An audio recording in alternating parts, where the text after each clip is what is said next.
Eknath Shinde CM के साथ बुलाई सीएम कैबिनेट की बैठक। शिंदे बोले भाजपा का रुख है।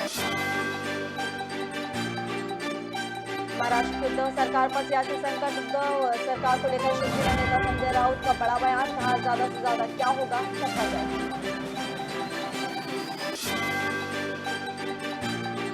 सीएम शिवराज आज उज्जैन में करेंगे चुनाव प्रचार। बीजेपी प्रदेश अध्यक्ष वी डी शर्मा भी रहेंगे मौजूद। महाकाल चौराहे से प्रारंभ जन आशीर्वाद रैली होगी।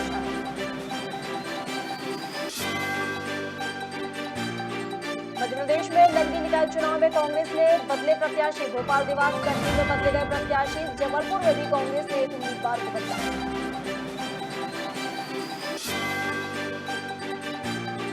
और देश में फिर बढ़े कोरोना संक्रमण के मामले। 81,000 से ज्यादा कोरोना के सक्रिय केस। संक्रमण दर 4% के करीब।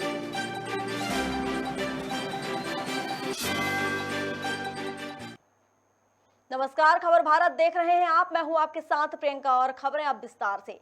सत्तारूढ़ शिवसेना के बागी नेता एकनाथ शिंदे ने बुधवार को दावा किया है कि उनके साथ 40 बागी विधायक असम के गुवाहाटी पहुंच चुके हैं।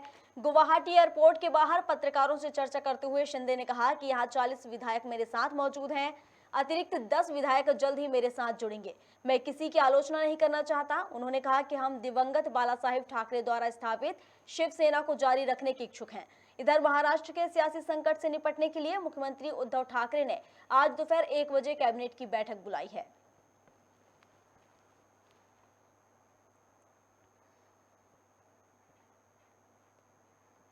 चलिए और अब अगली खबर की ओर रुख कर लेते हैं, जो कि महाराष्ट्र से है, जहां महाराष्ट्र में आज सियासी संकट के बीच शिवसेना नेता संजय राउत एक बार फिर से मीडिया के सामने आए। मीडिया को संबोधित करते हुए उन्होंने कहा कि ज्यादा से ज्यादा क्या होगा, सत्ता ही न जाएगी। पार्टी की प्रतिष्ठा सबसे ऊपर है, उसके बाद ही सब कुछ है। उन्होंने कहा कि फिलहाल अच्छे माहौल में बात हो रही है। साथ ही संजय राउत ने कहा कि एकनाथ शिंदे हमारे बहुत अच्छे मित्र हैं। सालों से हम एक दूसरे के साथ काम कर रहे हैं। उनके लिए आसान नहीं है पार्टी छोड़ना, और हमारे लिए भी उनको छोड़ना आसान नहीं है।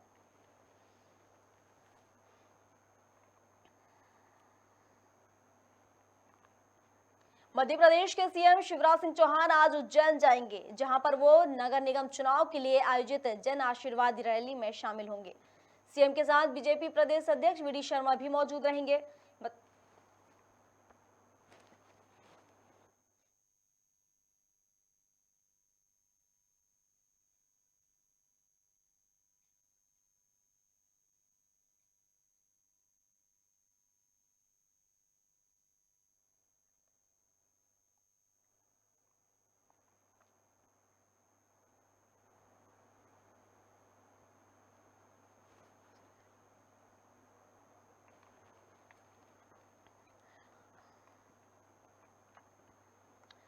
हम आपको बता रहे थे, जहां मध्य प्रदेश के सीएम शिवराज सिंह चौहान आज उज्जैन जाएंगे, जहां पर वो नगर निगम चुनाव के लिए आयोजित जन आशीर्वाद रैली में शामिल होंगे। सीएम के साथ बीजेपी के प्रदेश अध्यक्ष वी डी शर्मा भी वहां मौजूद रहेंगे। बताया जा रहा है कि रैली दोपहर 3:15 बजे प्रत्याशियों के समर्थन में होगी और शाम 4:45 बजे शहीद पार्क में जनसभा को संबोधित भी करेंगे।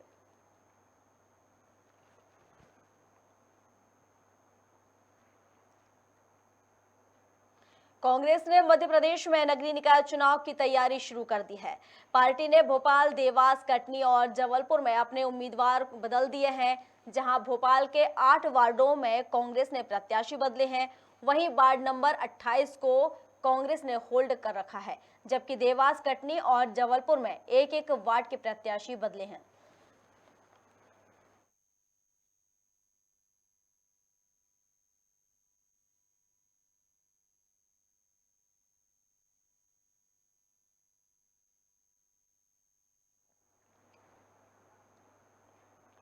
और अब अगली खबर कोरोना से जुड़ी हुई, जहां देश में कोरोना तेजी से अपने पैर पसार रहा है।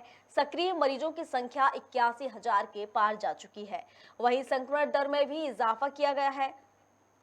केंद्रीय स्वास्थ्य मंत्रालय के मुताबिक देश में कोरोना की संक्रमण दर अब तक बढ़कर करीब 4% पहुंच गई है। केंद्रीय स्वास्थ्य मंत्रालय के मुताबिक देश में 12,249 नए मरीजों के सामने आए हैं मरीज, जबकि मंगलवार को 9,923 मामले सामने आए हैं। यह संख्या कल के मुकाबले 2326 ज्यादा है। स्वास्थ्य मंत्रालय की ओर से जारी किए गए आंकड़ों के मुताबिक पिछले 24 घंटे में 13 लोगों की कोरोना के कारण मौत हुई है।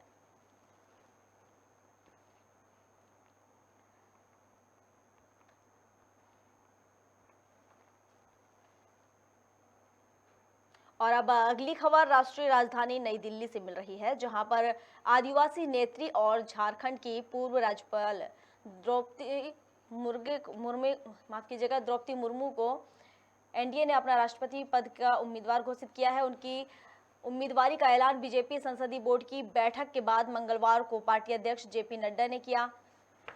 इस चुनाव में जीतने पर द्रौपदी मुर्मू देश की पहली आदिवासी महिला राष्ट्रपति होंगी। 68 वर्षीय मुर्मू झारखंड की राज्यपाल रह चुकी हैं। वहीं अटल सरकार में कैबिनेट मंत्री रहे यशवंत सिन्हा को विपक्ष ने राष्ट्रपति उम्मीदवार बनाया है। मंगलवार को शरद पवार के घर पर हुई विपक्षी दलों की बैठक में यह फैसला लिया गया है। अब उनका मुकाबला एनडीए उम्मीदवार द्रौपदी मुर्मू से होगा। आपको बता दें कि राष्ट्रपति के लिए 18 जुलाई को मतदान होगा।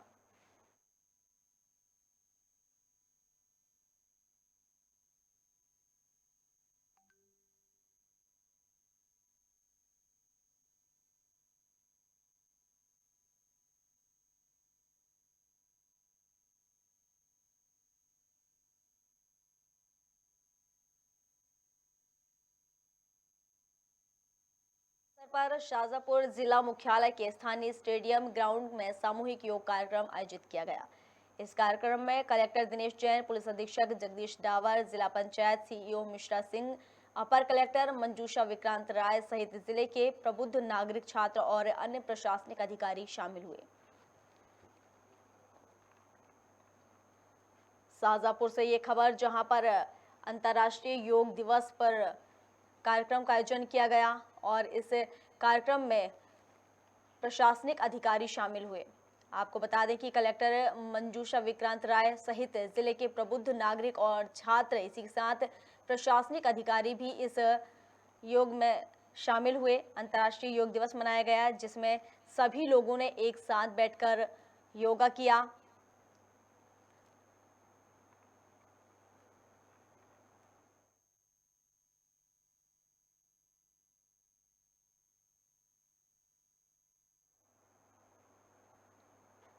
चलिए और अब सीतापुर की बात कर लेते हैं, जहां पर सीतापुर पुलिस ने नशे के कारोबार का अंकुश लगाने के लिए उन्होंने बड़ी सफलता हासिल की है।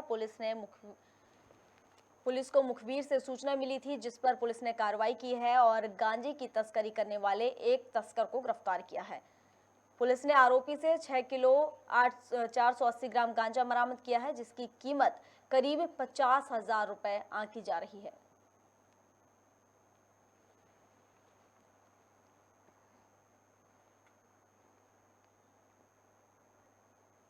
थी कि अपना जो ग्राम राधापुर है बैरियर के पास मेन रोड सीतापुर में कोई एक संदिग्ध व्यक्ति है जो मतलब जो गांजा है, मादक पदार्थ, उसकी बिक्री के लिए खरीदार की तलाश कर रहा है। इस प्रकार की सूचना मुखबिर के द्वारा मिली थी, जिस पर थाना सीतापुर से जो पुलिस टीम है कार्यवाही के लिए मौके पर रवाना हुई एवं वहां पर पहुंचकर जो संदिग्ध व्यक्ति है उसके पास जो एनडीपीएस एक्ट है उसके प्रावधान के अनुरूप जो तलाशी है लेने पर कुल उसके पास से 6 किलो 480 जो ग्राम है जो मादक पदार्थ गांजा है बरामद हुआ है, जिसे बाद में अग्रिम वहां पर मौके पर कार्रवाई करने के पश्चात थाना सीतापुर लाया गया। भोपाल के हलालपुर स्थित खाती धर्मशाला में सुंदरकांड और भजन संध्या का आयोजन किया गया, जिसमें बड़ी संख्या में श्रद्धालुओं ने सुंदरकांड और भजन संध्या का आनंद लिया। समिति के आयोजक मनोज वर्मा ने बताया कि देश की खुशहाली, सुख शांति, समृद्धि और अच्छी बारिश के लिए सुंदरकांड का पाठ किया गया और भगवान इंद्रदेव से अच्छी बारिश के लिए प्रार्थना की गई। भगवान कृष्ण के भजनों पर श्रद्धालु जमकर झूमते नजर आए।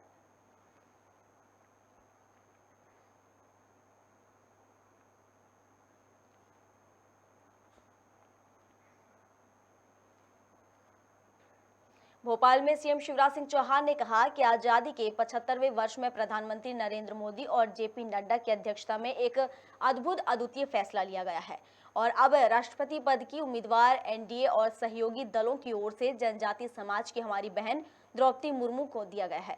सीएम ने कहा कि मुझे पूरा विश्वास है देश की मुखिया के तौर पर संवैधानिक प्रमुख के रूप में द्रौपदी देश की सेवा का नया इतिहास रचाएंगी। आजादी के 75वें वर्ष में एक अद्भुत और अद्वितीय फैसला आज प्रधानमंत्री श्रीमान नरेंद्र मोदी जी के नेतृत्व में हुआ है, नड्डा जी की अध्यक्षता में हुआ है कि अब राष्ट्रपति पद की उम्मीदवार भारतीय जनता पार्टी की ओर से, एनडीए की ओर से और सहयोगी दलों की ओर से अब जनजातीय समाज की हमारी बहन श्रीमती द्रौपदी मुर्मू होंगी। ये फैसला कि जनजातीय समाज की बहन अब देश की राष्ट्रपति होगी, इसने पूरे देश को आनंदित तो किया ही है, गौरव से भर दिया है। और विशेषकर जनजातीय समाज के लिए तो ये अत्यंत गर्व का विषय है कि देश में पहली बार जनजातीय समाज से राष्ट्रपति होगा। जनजातीय राष्ट्रपति, महिला राष्ट्रपति, देश के पूर्वी भाग से राष्ट्रपति, शिक्षक राष्ट्रपति, क्योंकि ये बहन शिक्षक रही है पहले, और हर एक पद का निर्वाह उन्होंने पूरी कुशलता के साथ किया है। पार्षद, विधायक, राज्य के मंत्रिमंडल के सदस्य और गवर्नर, जो भी दायित्व मिला पूरी प्रामाणिकता के साथ निभाया है। मुझे पूरा विश्वास है कि देश की मुखिया के रूप में, संवैधानिक प्रमुख के रूप में द्रौपदी जी देश की सेवा का नया इतिहास रचेंगी। बहुत बहुत बधाई। दमोह में शहर पिछड़ा वार्ड कांग्रेस के ताहिर अली ने अपने दर्जन भर समर्थकों के साथ कांग्रेस के सभी पदों से इस्तीफा दे दिया है। इस्तीफा देने के पीछे ताहिर अली का कहना है कि शहर पिछड़ा वर्ग कांग्रेस के किसी भी व्यक्ति को नगरीय निकाय चुनाव में टिकट नहीं दिया गया, इसलिए वह कांग्रेस छोड़ रहे हैं। उन्होंने अपनी टीम के साथ सिद्धार्थ मलैया की टीम को ज्वाइन करने की भी बात कही है। दरअसल बीते दिन देर रात कांग्रेस ने दमोह नगर पालिका चुनाव के लिए अपने प्रत्याशियों की सूची जारी कर दी है। उस सूची में ताहिर अली के किसी भी समर्थक का नाम नहीं था, जिसके चलते उन्होंने नाराजगी जताई। आइए सुनते हैं कि क्या कुछ उन्होंने कहा।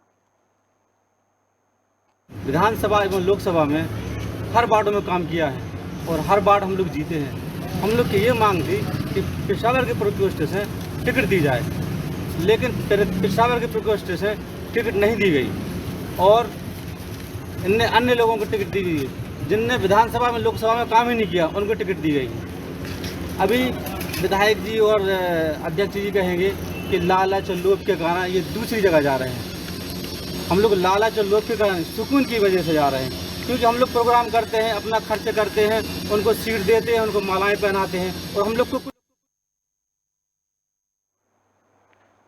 इंदौर के द्वारकापुरी थाना क्षेत्र के ऋषिनगर में मौसा ने नाबालिग लड़की का गला रेतकर उसकी हत्या कर दी और बाद में खुद को भी घायल कर लिया। दरअसल द्रविड़ नगर के रहने वाले प्रताप नाम के एक युवक ने नाबालिग के साथ कमरे में अंदर से बंद हो गया और काफी समय तक जब कमरा नहीं खुला तो आसपास के लोगों ने दरवाजा तोड़कर कमरे में स्थिति को देखा। कमरे में नाबालिग लड़की लहूलुहान हालत में पड़ी हुई थी। फिलहाल पुलिस ने मामला दर्ज कर लिया है और जांच कर रही है। हम लोगों को मतलब फोन आया मेरे पास भी, पास में भाभी का, तो मैं भागी भागी आई तो ये प्रताप और ये जो गुड़िया है ये एक कमरे में मतलब बंद थे। तो पड़ोसी हम लोगों ने वो ताला तोड़ा, वो दरवाजा तोड़ के बाहर निकाला तो गुड़िया बिल्कुल मतलब खत्म की स्थिति में हम लोग बाहर खींच के लाए और वो गले पे रेजर पत्ती से उसने अपने काटा प्रताप ने, तो फिर उसको अस्पताल लेके गए। आप लोगों के सामने काटा या पहले से? नहीं, वो तो दरवाजे बंद थे, हमारे सामने नहीं। हम यहाँ पे तो दरवाजा खोल के बाहर लेके आए बच्ची को और उसको अस्पताल में। क्षेत्र अंतर्गत ऋषि नगर कॉलोनी है। यहाँ पर एक हत्या का प्रकरण अभी आज सूचना आई थी, इसमें पुलिस ने तुरंत कार्रवाई करते हुए एफएसएल टीम, हमारे थाना प्रभारी और इवन डीसीपी सर, हमारे एसीपी साहब, सभी लोग आए थे और सभी पूरा प्राथमिक कार्रवाई घटनास्थल की है। यहाँ जो डेथ हुई है जिस बच्ची की, उसको पोस्टमार्टम के लिए बॉडी को रवाना किया गया है। अभी तक की जो प्राथमिक जांच और जो बातें, जो कथन आदि हुए हैं, इन सबसे ये लग रहा है, जहाँ तक की जो स्थिति स्पष्ट हुई है, ये है कि जो मृतिका है करीब 16.5 साल उसकी उम्र है और ये एक घर है जिसमें 2 कमरे हैं। एक पार्ट में वो रहती है, मृतिका का परिवार रहता था, जिसमें उसके पिता, उसकी माँ और 2 बहनें और एक भाई छोटा वो रहते थे। और बगल वाले में ही उसका सगा मौसा, जो उसकी माँ की बहन के जो पति है, जो कि अभी हमने आरोपी के रूप में इसको हमने सस्पेक्ट बना रखा है, वो प्रताप, और प्रताप उसका नाम है, प्रताप उसकी पत्नी और उसकी बच्ची छोटी सी है, वो रहते थे। अंतर्राष्ट्रीय योग दिवस के अवसर पर भोपाल के कटारा हिल्स स्थित इकोलॉजिकल पार्क में योग का आयोजन किया गया, जिसमें योग के महत्व पर चर्चा की गई। बता दें कि यहां रोज सुबह 6 बजे Katara hills housing board colony, Laharpur और आसपास के क्षेत्र के कई लोग इकट्ठा होकर योग विशेषज्ञ के मार्गदर्शन में योग करते हैं। खास बात यह है कि इसमें शामिल होने वाले लोग ज्यादातर बुजुर्ग हैं। हर उम्र वर्ग के लोग स्वस्थ रहने के लिए यहाँ योगशाला में शामिल होते हैं।